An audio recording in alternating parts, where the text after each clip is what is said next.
Protecting London is the fascinating responsibility of a huge network of people. And because the city never stands still, it's a complex job which is constantly evolving.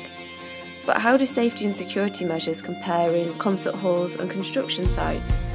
What's the difference between facilities management in an 18th century Grade 1 listed museum and a 21st century smart office? And how do all of these people come together to keep many of the world's best loved landmarks safe and secure? To answer these questions, Protection and Management, which is the world's leading event series taking place this June, covering security, fire, safety and facilities, has gone on a behind-the-scenes tour of landmarks across the capital to reveal how they operate on a day-to-day basis. For episode 3, we head to Europe's largest construction project, Crossrail. The high-frequency, high-capacity railway project employs over 10,000 workers across 40 sites, and it's on course to deliver 42 kilometres of new rail tunnels under the busy streets of London.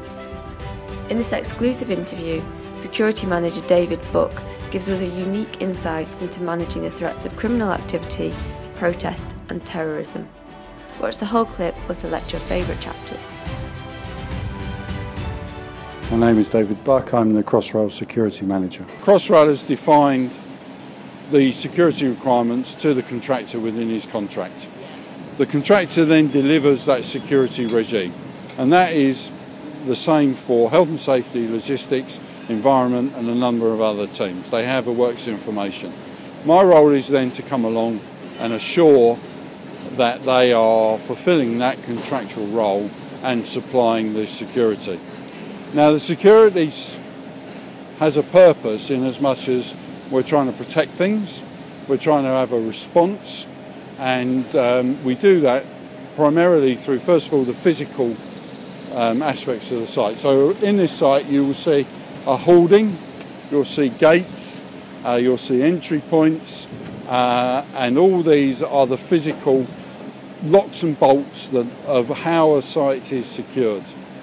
On top of that, we will then introduce an electronic system of access control, which will allow you access through turnstiles, and then internally we will zone the site, and that will then allow people who need to go through into work areas can get through, and people who don't need to go into those work areas will be restricted in their access. We then have cameras, and you might see over in that far corner what's called a PTZ, a pan, tilt and zoom camera, and that will be set on a patrol and will then pick up images which will be monitored by the guards. There will be other cameras on the holding line that will give a view of holding lines, and then to back all that up we will then introduce a security provider who will provide guards. And at this site we have an interface, or we are adjacent to an operating railway. And the challenges from being in close proximity to an operating railway is that people want to get off the railway to avoid revenue, or if they're taggers for graffiti and they get spotted. So they will climb over the first hoarding they see, which will bring them into our site. But our measures then provoke a response. They're intercepted, the health and safety training will kick in, and they will be escorted off site safely, and they won't be allowed to travel somewhere where it's unsafe, either through excavations or moving plant. We do pre-employment screening, and obviously the guards are all trained and have trained by the Security Industries Authority and are licensed by them. We have very good relationships with the local police, in this case the City of London Police and the Metropolitan Police, because this site is pretty much on the boundary. There are various measures that they offer us around training.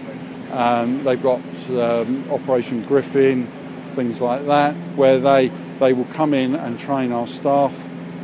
Crossrail, as part of the contract, want all our workers to be on the London living wage. So for guards, that does invoke some loyalty, and we have had guards who have stayed with us on various sites for the duration of the contract. When the contract finishes and the sites are handed over, a new contractor comes in, he might well go to a different security provider, but we have arrangements under 2P to transfer guards across if they want to. The guards who are on this contract have been here for some time.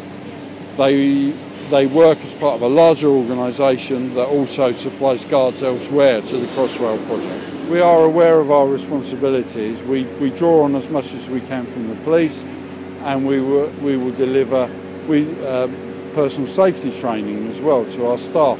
So if they're working in areas of London where they might not feel safe travelling to and from work out of hours, or we have lone working, we can offer training and advice and certain equipment to support them performing those roles. When we start to move into the fit out of the tunnels, then we move into a different set of security threats, but in essence they're the same, but we're in a tunnel environment. The similarities are access, cable thefts, bright metals that we'll be dealing with, and the physical security arrangements at the portals and at station boxes. So if you were able to get down to the running tunnel, there'd be a platform and then there'd be an interface with the running tunnel. So again, how do we control that access?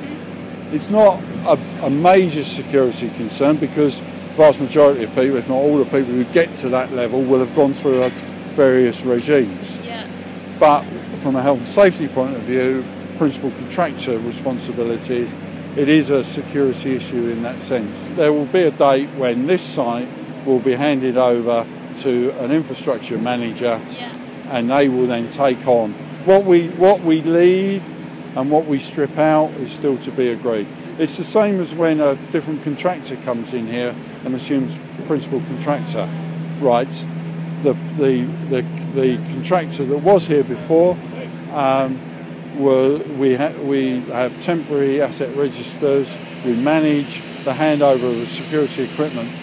What they need, the incoming contractor needs, might well be different to what the outgoing contractor leaves behind. But there will be the basis. There will be a hoarding, there will be some cameras, there will be an access control system. How they use that and how they improve that will be part of their security plan, which I will discuss with them and then we will build on.